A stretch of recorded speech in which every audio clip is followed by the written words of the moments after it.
നല്ല പായസം ഉണ്ട്. ഇതിന് പേരാണ് ചാണക പായസം. ആർക്ക് വേണം ഈ ചാണക പായസം? അയ്യേ, എനിക്കൊന്നും വേണ്ട.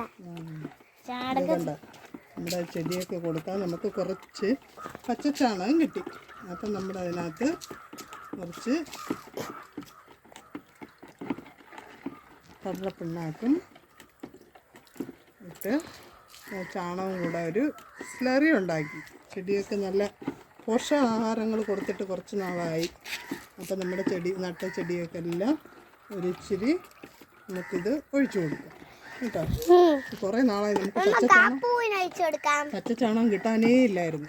അപ്പം അങ്ങനെ നമുക്ക് നമ്മളങ്ങ് മേളിലെ ഒരു ചേച്ചിയുടെ വീട്ടിൽ പോയി കുറച്ച് ചാണകം എടുത്തുകൊണ്ട് വന്നു. കൊടുക്കാൻ വേണ്ടിയിട്ട് ആണ് നമ്മൾ കൂടുതൽ എടുത്തിട്ട് വന്നത്. അപ്പം നമുക്ക് ഒഴിച്ചു കൊടുക്കാം. ചെടികൾ നല്ല ഉഷാറായിട്ട് നല്ല ആരോഗ്യത്തോടെ വളരാൻ ആണ് ഇതുപോലെ മരങ്ങൾക്ക് ഒഴിച്ചു കൊടുക്കാമോ? എല്ലാത്തിനും ഒഴിച്ചു കൊടുക്കാം. ഇടയ്ക്ക് ഇതുപോലെ ഈ സ്ലറി കൊടുക്കുന്നത് ഏറ്റവും നല്ലതാണ് ചെടിയൊക്കെ.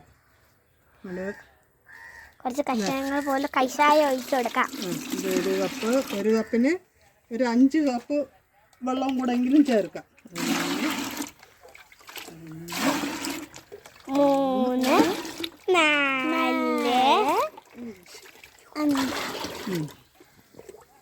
5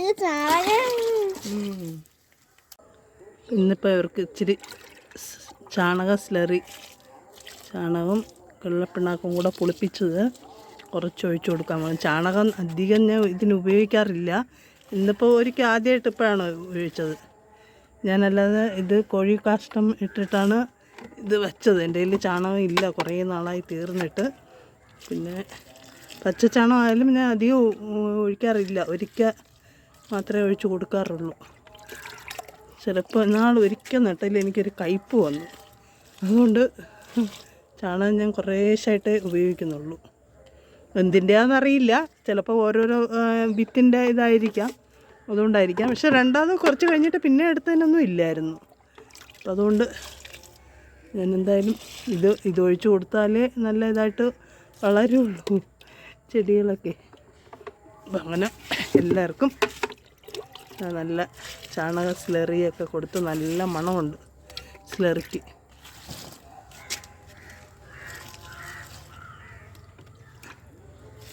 എല്ലാവരും വേഗം വളർന്നു വരട്ടെ, പെട്ടെന്ന് കായകളൊക്കെ ആകട്ടെ. അടുത്തും 4-5 വിത്തെടുത്ത് വെച്ചിട്ടുണ്ട്. അടുത്തത് ഒന്നുകൂടെ വയ്ക്കാനുള്ള ഒരു ശ്രമത്തിലാണ്.